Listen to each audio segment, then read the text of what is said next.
tarde, boa noite. Nesta videoaula será explicado o padrão de projeto Composite. Como o próprio nome diz, é um padrão onde um objeto será composto de outros objetos. Ou seja, um objeto é atributo de outro objeto.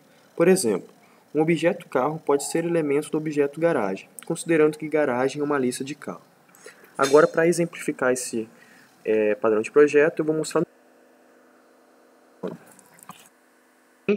para deixar mais organizado, a gente dividiu em dois pacotes. Composite, que é onde vai ser ocorrer de fato a implementação do padrão, e a principal, que vai ser só as chamadas de funções criadas nessas classes. Bom, primeiramente, vou dar uma breve visão aqui sobre a garagem. Vai ser nessa classe que ocorre de fato o padrão de projeto Composite, que é o seguinte: como eu falei anteriormente, dentro da garagem existe um atributo que é uma lista de carro, ou seja, a garagem é composta por uma lista de carro. Nesse momento, automaticamente já se faz a implementação desse padrão de projeto. Por quê? Porque essa lista de carros funciona como um atributo de garagem. E em cada carro, é uma lista de carro, em cada carro há, no caso aqui, em cada carro há também seus atributos. É como se fosse uma hierarquia, como se fosse, costuma-se dizer, uma árvore, onde o carro seria uma folha dessa árvore de garagem. No caso aqui, a fim de exemplificar, só tem carro, mas pode ter vários outros, e também o carro pode ter também outros composite, ser uma sequência, né? Mas a fim que a gente só criou dois. E dentro da garagem existem carros. Nesse caso aqui, o carro ele possui quatro atributos: nome, que é uma string; marca, que é uma string; ano, que é um inteiro; e cor, que é uma string. Posteriormente, a gente tem o construtor, já que cada carro obrigatoriamente tem que ter esses atributos. E por fim, a gente tem os gets, que é para pegar cada atributo desse em um determinado local do código, quando a gente bem quiser. Por exemplo, a gente tem o getNome, que ao ser, quando a gente usa esse método, ele vai retornar um nome, e assim como acontece com os outros. Marca retorna marca, ano retorna ano, e a cor vai retornar a cor dele. Então, no caso, esse aqui é uma folha, ele está no nível mais baixo, não existe outras classes depois dele, né? Agora, ele sim que vai ser atributo da garagem. A gente vai ver agora mais detalhadamente.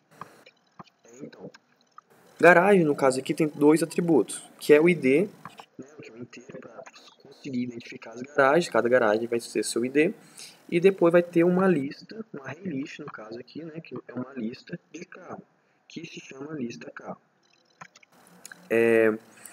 Em seguida aqui, a gente tem um construtor. Nesse construtor, obrigatoriamente, tem que ser informado a ID da garagem.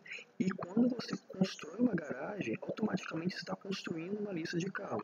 Que isso funciona nessa linha, que quando o construtor funcionar, ele vai criar uma nova array-list chamada lista carro. Mais para baixo, a gente tem uns comandos meio que de CRUD, de create, read, update, delete. E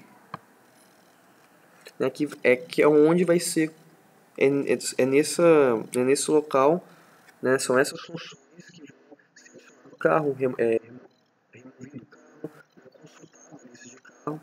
Então, no caso, quando o programa principal chamar adicionar carro, quando ele vai dentro daquela lista, que no caso é uma garagem, vai adicionar um novo carro naquela garagem. O carro vai ser passado aqui nessa situação, ele vai ser gravado.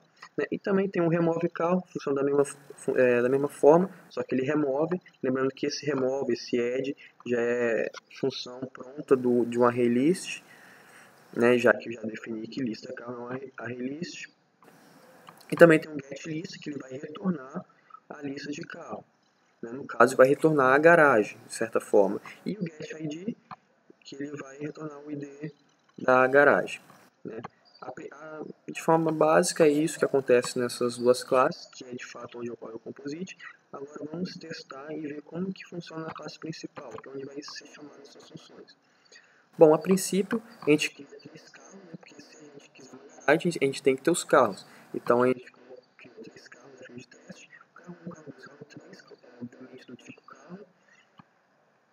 E a gente dá aqui, novo carro, a gente passa as informações que precisa ser passados para o construtor. No caso, o nome, né, M do ano 2000 da cor branca, e assim por diante, como, né, no carro 2 e no carro 3. Em seguida, a gente constrói a garagem, que a gente tá garagem, cria um objeto do tipo garagem, a gente constrói uma garagem chamada nova garagem, que dá new garagem, e nesse construtor a gente passa o que é o ID da garagem, né? Como a gente viu lá, o construtor precisa do ID e aqui a gente está passando. Então o que aconteceu até agora? A gente tem 3 carros e uma garagem. Posteriormente a gente vai adicionar esses carros que estão nessa garagem. Então, que é o objeto, a garagem criada, eu chamo aquele mesmo que eu mostrei, chamo adicionar carro e passo o carro 1. Então o que acontece? Aquela lista existente e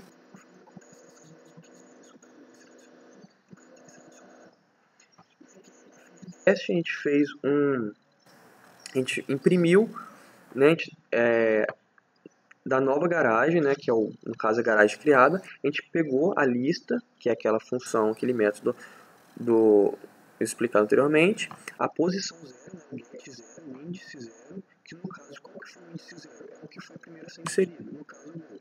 E a gente pegou o nome do gol.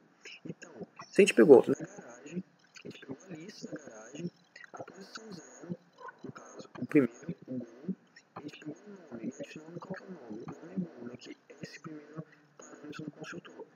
Então, a fim, para saber se ele está certo, a gente teria que imprimir gol. A gente vai rodar aqui para ver se ele está funcionando corretamente, né? Para ver se a gente conseguiu criar os carros que são atributos de uma garagem e conseguir adicionar esses carros nessa garagem, né? Que é, no caso, o conceito do padrão de projeto Composite. Aqui a gente executou e, como previsto, ele imprimiu o gol, porque gol é o nome do primeiro carro que foi inserido na garagem. E essa videoaula termina por aqui. Muito obrigado.